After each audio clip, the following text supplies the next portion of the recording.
Hello everyone, my name is Mystic. Happy April Fool's Day. Today's video is going to be fairly interesting. I'm not sure everyone even knows who this is, but within the Dragon Ball community, among a few others, there's a notorious figure known as James NIEVES. For a brief history lesson and important context for why I'm making this video, James NIEVES is a very funny person who comments on several Dragon Ball What If videos with very interesting ideas for what ifs, to the point where he's ascended from normal weird commenter status into that of legend. Not to mention, he's also very vocal on other platforms about his preferences, so to speak. I could do a whole video on his history for sure, but all you really need to know for now is that James really likes Samurai Jack, princesses, and weird what if ideas. So, without further ado, let's get right into this video. So, how do I plan to introduce someone like this into the story of Dragon Ball? Well, that was a fairly easy thing to do. Here, James is known as King James, the king of the ancient Good Saiyans. He lived in the same era as Shallot, Yamoshi, Cumber, and the rest of the ancient Saiyans. In the normal course of the timeline, King James would be pretty unremarkable, with him dying in the good versus evil Saiyan War, and being replaced by King Zidala and his descendants of the Vegetan bloodline. But in this timeline, something weird happens. King James is exploring an ancient ruin that he found on his planet several years prior, but never had the time to explore himself. Inside the ruins, he finds an artifact, one of immense power. James sends his guards to find Saiyan researchers to examine this artifact, but as he reaches to touch it, his entire body evaporates.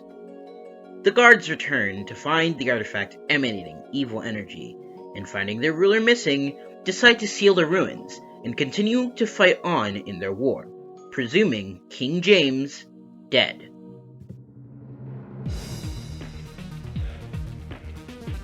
But King James wasn't dead. He was quite the opposite. Flung across time and space, James had ascended into a new form of existence, beyond anything he'd ever known. Stuck in a space beyond time, he'd gained an ability unknown to pretty much every other being in the universe, sans the gods of the highest order. An awareness unlike any other, a new power allowing him to access time like no other, and change reality as he sees fit without breaking it around him. He'd gained the ability to retcon. James' first thought was to use this ability to win the war, with his lack of control being the only real deciding factor causing him to be unable to go back to his own time. But as days, months, and years passed for James from his perception, a sinister force invaded his mind. The artifact, previously just a fragment of a reality unknown, had been corrupted by dark, evil Ki on planet Sadala. Now, James had other ideas. With his first controlled jump, James had traveled several thousands of years into the past. He found himself on planet Plant, encountering another timeless warrior, and a Saiyan no less, Bardock. James wasn't very interested in Bardock, until he was struck with a new sensation he'd never felt before, a vision.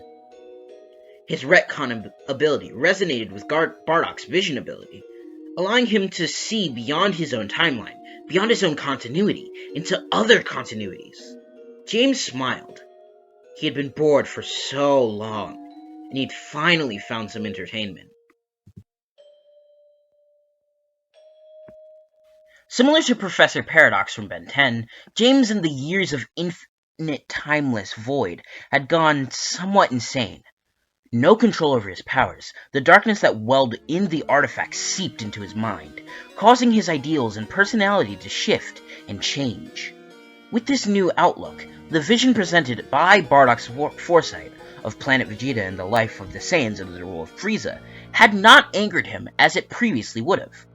It only interested him as a new way to entertain himself.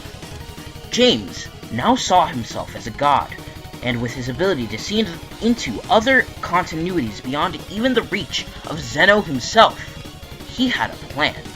A plan to finally find himself the greatest form of entertainment yet, to become the greatest hero of his own story.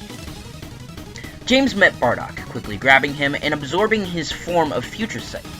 He then took Bardock from his time, plucking him from this continuity and throwing him into another, leaving him there to live a brand new life.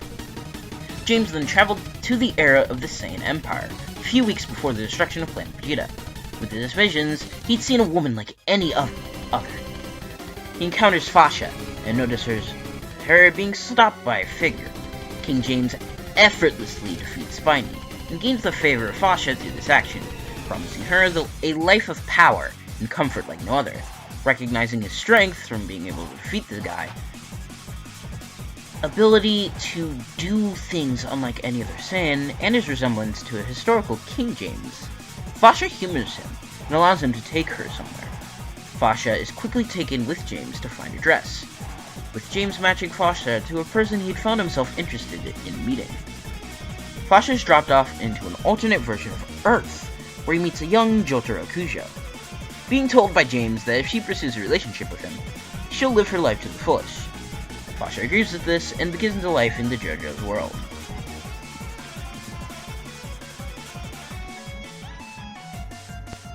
James's next move is to go to the beginning of time, attempting to find the greatest evil to defeat, so his name would be known across all time. Dubbing his foe Aku, James begins to obsess over this, attempting to find his Aku and beat him. He is then faced with a threat he is entirely unaware of: Morrow. Deciding Morrow is his Aku, James rushes in to face the monster, in the middle of the incredibly important final battle against the Grand Supreme Kai. But he's stopped by a specific figure: Silas. Sir, it's too dangerous for you to interfere. The Galactic Police have reason to believe that Morrow is in good hands. James ignores the patroller, instead opting to attack him to reach his Aku. Silas is impressed by James's strength, but knows attacking Morrow will lead to nothing but trouble. Silas continues to hold off James, fighting desperately to prevent James from reaching Morrow. James is getting agitated. He doesn't want to hurt this guy, but if he doesn't stop fighting, he'll be forced to kill him to get what he wants. History's written by the victors after all, so this little incident won't be remembered. James is about to land a fatal attack on the patroller, when he's stopped by a hand. "You two are coming with me," said the man, quickly warping the agent and the intrusive force out from the battlefield. Morrow took notice in the spiking ki and glanced over towards the source, but saw no one. The Grand Supreme Kai took this opportunity to seal away Morrow's incredible power, as he's handed off to the Galactic Police.